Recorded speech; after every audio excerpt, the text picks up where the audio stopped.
नमस्कार दोस्तों, जय शनिदेव महाराज जी। दोस्तों, आपके सभी बिगड़े कार्य भगवान शनिदेव महाराज अवश्य ही पूर्ण करेंगे। दोस्तों, आज हम आपको बताएंगे बहुत ही महत्वपूर्ण और विशेष चीज के बारे में, जिसको करने से आपके जीवन में धन, सुख और समृद्धि खुद ही आकर्षित होती चली जाएगी। धन प्राप्ति के नए नए मार्ग आपके जीवन में खुलने लगेंगे, क्योंकि जब भी आपकी एनर्जी बदलती है, नेगेटिव से पॉजिटिव होती है, तो खुद ही सुख और समृद्धि आपके जीवन में आकर्षित होना शुरू हो जाती है। किंतु इसके पीछे का रहस्य क्या है और किस प्रकार ये कार्य करता है, आपको इस बारे में पता होना बहुत ही जरूरी है। तो आज हम आपको इस वीडियो में बताएंगे कि किस प्रकार से आपको यह करना है, इस प्रयोग के कितने ज्यादा लाभ आपको अपने जीवन में मिलते हैं। इसीलिए इस वीडियो में बताई गई सभी बातों को बिल्कुल ध्यान से समझकर आप इसका अवश्य लाभ उठाएं, क्योंकि जब भी आप इस प्रयोग को इस्तेमाल करते हैं तो खुद ही एक दिन में आपको इसके रिजल्ट भी देखना शुरू हो जाते। इतना ज्यादा शक्तिशाली यह प्रयोग माना जाता है।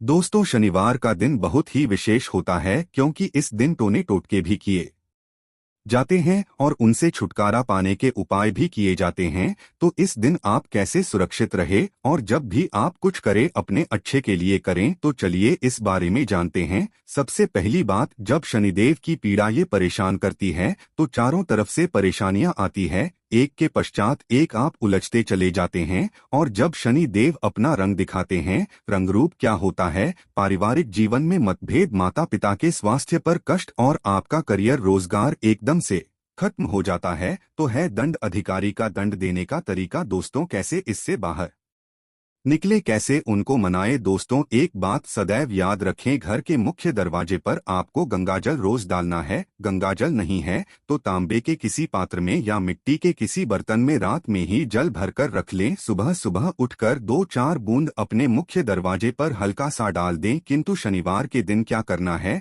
आप जब घर के मुख्य दरवाजे की सफाई करवाते, झाड़ू लगाते होंगे तथा काम वाला बुलवाते होंगे, तो आपको शनिवार के दिन पहले झाड़ू ना लगाकर पहले पानी डालना है। यदि पानी डालने की व्यवस्था ना हो, तब 2-4 पानी की बूंद के छींटे डाल दें और फिर सफाई करवाएं। पानी डालने से क्या होता है, जो आत्मा यह है वो शांत हो जाती है, आपकी जीवन की मुश्किलें आपको परेशान नहीं करेंगी। तो यह प्रयोग अवश्य करें। दोस्तों, दूसरी बात, जब हम घर की सफाई करवाते हैं, झाड़ू पोछा लगवाते हैं, तब पोछे वाले पानी में नमक फिर फिटकरी डालकर ही पोछा लगवाएं। फिटकरी जरूर डाल लें एवं पोछे के पानी में एक बार घुमा ले। यह मग में थोड़ा सा पानी लेकर उसमें घुमा ले, फिटकरी उठाकर रख लें और जो पानी है उसको पोंछे के पानी में मिला दें। इस तरह से आप उस पानी से पोछा लगवाएं या फिर एक चुटकी समुद्री नमक डालकर पोंछा लगाएं। आपके ऐसा करने से आपके पूरे घर पर किसी भी तरह का कोई भी जादू टोना किसी का नहीं चलेगा। लोग स्वस्थ और सुरक्षित बने रहेंगे। ये बहुत ही सिंपल उपाय है। दोस्तों, आगे बढ़ने से पहले आपसे एक विनती करते हैं कि वीडियो को लाइक अवश्य करिएगा और दोस्तों को शेयर भी करें। और यदि अभी तक आपने चैनल को सब्सक्राइब नहीं किया है, तो चैनल द वास्तु शास्त्र वॉइस को अभी सब्सक्राइब कर लें और साथ में बगल वाले बेल आइकन को अवश्य दबाइएगा। दोस्तों, शनिवार के दिन छोटी छोटी बातों का यदि आप ध्यान रखते हैं तो आप बहुत सारी मुश्किलों से बाहर निकल आते हैं। शनिवार के दिन पूजा अवश्य करें। यदि आप कर्ज में फंसे हैं, जीवन की मुश्किल है, बहुत ज्यादा परेशान कर रही है, तब आप छोटा सा प्रयोग कीजिएगा। क्या करेंगे, यदि कर्ज में फंसे हैं तो शनिवार के दिन किसी भी हनुमान जी के मंदिर में जाकर शाम के वक्त पान का बीड़ा हनुमान जी को अर्पित अवश्य करें। पान के पत्ते में आपको चुना और जर्दा नहीं डलवाना है। जब ऐसा बनवाएंगे, दुकानदार को पता होता है, नहीं तो आपको घर में बनाना है। घर में बना सकते हैं। एक पान का पत्ता लें और उस पर लौंग, इलायची रखें, थोड़ी सी मीठी वस्तु भी रखें और उसका बीड़ा बनाकर हनुमान जी के चरणों में रख दे। इस पानी में आप भी डाल सकते हैं। दोस्तों, और शनिवार के दिन क्योंकि सरसों के तेल का प्रयोग किया जाता है, तो आइए हम विस्तार से जानते हैं कि कैसे हम जीवन की मुश्किलों से बाहर निकले। सरसों के तेल का सबसे विशेष प्रयोग ये होता है कि शनिवार के दिन एक स्टील की कटोरी में सरसों का तेल ले लें। अब इसमें अपनी छाया को देखें तथा चेहरे को अब इस तेल में थोड़ा दाल की बढ़ी बनाकर किसी जानवर को खिला दे। कुत्ते को खिला सकते हैं। तो इससे क्या होता है, शनिदेव का प्रकोप शांत होता है, किंतु हर किसी के लिए यह संभव नहीं होता। तो ऐसे में आप क्या करें, जब भी आपके घर में रोटियां बनती है तो सबसे पिछली जो रोटी होती है उस रोटी का बड़ा महत्व होता है, क्योंकि कुत्ते के लिए पिछली रोटी ही निकाली जाती है। इस रोटी पर थोड़ा सा तेल लगा दे, रोटी पर संभव ना हो तो एक बूंद सरसों का तेल आगे पीछे उंगली से हल्का सा टच कीजिए, उस पर एक चुटकी काले तिल रख दें और संभव हो तो गुड़ भी रख सकते हैं। इसके पश्चात अपने ऊपर से 3 बार उल्टा बाहर ले, या आपके घर में कोई बच्चे हैं जो अक्सर शैतानियां करते रहते हैं, बीमार रहते हैं, नजर जल्दी लगती है, या फिर किसी प्रकार की कोई टेंशन है, तो आप किसी के भी सर से इसे बाहर ले और इसे ले जाकर किसी कुत्ते के सामने प्यार से दे दे। एक विशेष बात और भी है, शनि के दिन वैसे तो सरसों का तेल ही नहीं बल्कि कोई भी तेल यदि आप अपने सर के बालों में लगाते हैं कभी भी दिन से लेकर रात तक, देखिए शनिवार के दिन आप कुछ करे या ना करे पर बालों में तेल अवश्य लगाएं और संभव हो सके तो नाभि में लगा कर सो जाइए। ऐसा करने से भाग्य उदय होता है, जीवन की मुश्किलें कम होती है।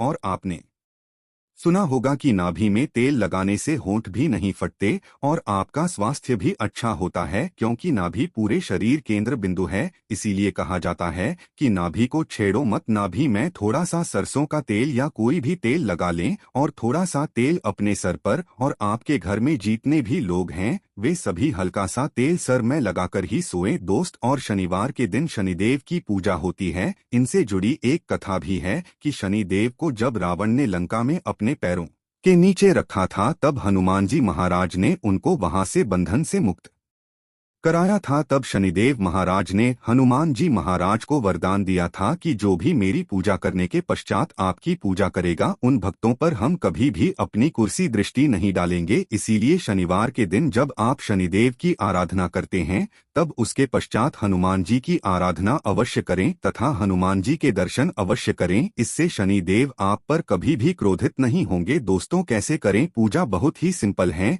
यदि आपके घर के आसपास उनकी शिलांग उस पर आप पूजा कर, सत्य है शनिदेव की आंखों में नहीं देखा जाता, इस बात का ध्यान अवश्य रखिएगा। इसीलिए उनकी मूर्ति की पूजा नहीं होती, जहां शिला है वहां पूजा होती है। कहने का तात्पर्य यह है कि ऐसी मूर्ति का दर्शन न करें जो आपकी ओर देख रही है। आपने अक्सर देखा होगा कि शनिदेव की मूर्तियों की आंखें ऊपर की ओर देखती है, जानबूझकर ऐसा बनाया जाता है ताकि आप पर नकारात्मक प्रभाव न पड़े। वैसे तो पीपल के पेड़ में एक लोटा जल अर्पित करने से भी शनि महाराज शांत हो जाते हैं। दोस्तों शनिवार की सुबह जब आप जल अर्पित करें तो एक लोटा जल में एक चुटकी काले तिल और थोड़ा सा गुड़, मिश्री, लाल फूल और एक चुटकी अक्षत लेकर जाएं और प्रेम से जल अर्पित करके मां लक्ष्मी को कही कि आप मेरे साथ चलिए और शाम के समय पीपल के नीचे एक सरसों का तेल का दिया 2-4 दाने काली उड़द के या काले तेल के डालकर अवश्य जलाएं। और यदि जीवन में बहुत, तब शनिवार के दिन ये पत्र का जो पेड़ होता है उसके नीचे 2 मुख्य घी का दिया जला दी, इससे महालक्ष्मी दौड़ी चली आएगी दोस्त। और सदैव इस बात का ध्यान रखें, जब भी आप शनिदेव की पूजा करें तो उसके पश्चात हनुमान जी की पूजा अवश्य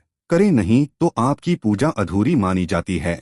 और शनिवार के अशुभ प्रभावों से बचने के लिए शनिवार के दिन हनुमान जी की पूजा अवश्य करनी चाहिए ताकि आपके जीवन के दुर्भाग्य से आप बाहर निकल पाए। जी के भक्तों पर शनिदेव अशुभ प्रभाव नहीं देते और शनि दोषों से मुक्ति के लिए आप चोला अवश्य चढ़ाएं। कभी भी शनिदेव यदि कुपित हो जाए यानी 7.5 ढैया चले तो ना तो आपका व्यापार अच्छा चलेगा और ना ही जीवन में आप खुश रह पाएंगे। जॉब में इंसान और शत्रु विरोधी बढ़ जाएंगे। यदि ऐसा कुछ आपको लगे कि बहुत ज्यादा परेशानी है तो ऐसे में शनिवार के दिन हनुमान जी को चोला अवश्य अर्पित करें। दोस्तों अब ये चोला क्या होता है, चमेली का या फिर घी ले लें, इसमें सिंदूर मिक्स करके हनुमान जी के शरीर पर लगाएं। दोस्तों उसी को कहते हैं चोला अर्पित करना, किंतु जो महिलाएं हैं वो लाल फूल अर्पित करें, वो हनुमान जी को ना छुए। दोस्तों इस दिन हनुमान चालीसा भी पढ़ना चाहिए, इससे आपके ऊपर कृपा बरसेगी। शनिवार के दिन भूल कर भी किसी से पैसे उधार ना ले। यदि इस दिन कर्ज लेंगे तो लंबे समय तक ऐसा कर्ज आपके पास रह जाएगा, आप ऐसा कर्ज उतार नहीं पाएंगे दोस्त। तो इसीलिए उधार लेने से बचें। इस दिन हनुमान जी को भी प्रसन्न करने के छोटे से प्रयोग किए जाते हैं। जब आप शनिवार के दिन शाम के समय पीपल के नीचे जो दीपक जलाते होंगे, यह दीपक सरसों के तेल का हो और इसमें 2-4 दाने उड़द की दाल दे। यदि आपके पास काले उड़द के दाने नहीं है तो काले तेल डाल दें। दोस्तों, यदि आपके घर के आसपास पीपल का वृक्ष नहीं है तब आप क्या करेंगे? तब ऐसे में अपने घर के मुख्य दरवाजे के बाहर दाहिने एक दिया जला दें। सरसों के तेल का दिया जलाए। दोस्तों, इसमें कुछ न डालें, मिट्टी का दीपक जलाना है। दीपक के नीचे आसन अवश्य दें। आसन मतलब कुछ भी रख सकते हैं, फूलों की पंखुड़ियां या हरे पत्ते रख सकते हैं। इसके पश्चात इस दीपक का मुख दक्षिण दिशा की तरफ रखें। दोस्तों, यह शाम में आप पीपल के नीचे जो दीपक जलाते हैं, ये पितृ देवताओं के निमित्त होता है और घर के मुख्य दरवाजे के बाहर भी जलाने से वही फल मिलता है। पश्चात में इसको मिट्टी में कहीं दबा दें या कहीं पर साइड में सुरक्षित रख दीजिए। तो इस तरह से आप शनिवार की शाम जीवन के कष्टों को दूर करने के लिए भगवान ने देव महाराज की शरण में आ सकते हैं। दोस्तों, आज हम आपको एक विशेष प्रयोग के बारे में भी बताएंगे। यदि आपकी जॉब रोजगार में समस्या है तो जो ब्राउन चना होता है उसको आप शुक्रवार की रात पानी में भिगो दी और शनिवार की सुबह उसको सरसों के तेल में हल्का सा कढ़ाई में गर्म कर लें। उसमें तेल कुछ भी नहीं डालना है, नमक भी नहीं डालना है और उसको थोड़ा ठंडा होने के पश्चात किसी भी जानवर को खिला दें। इससे नौकरी रोजगार की समस्या दूर हो जाएगी। दोस्तों, इस उपाय से कोई भी आपका बाल बाका नहीं कर पाएगा। आशा है कि आज की इस प्रस्तुति में बताई गई जानकारी आपको अच्छे से समझ आ गई होगी। वीडियो अच्छा लगा हो तो एक लाइक अवश्य कर दे। मिलते हैं अगली वीडियो में। धन्यवाद।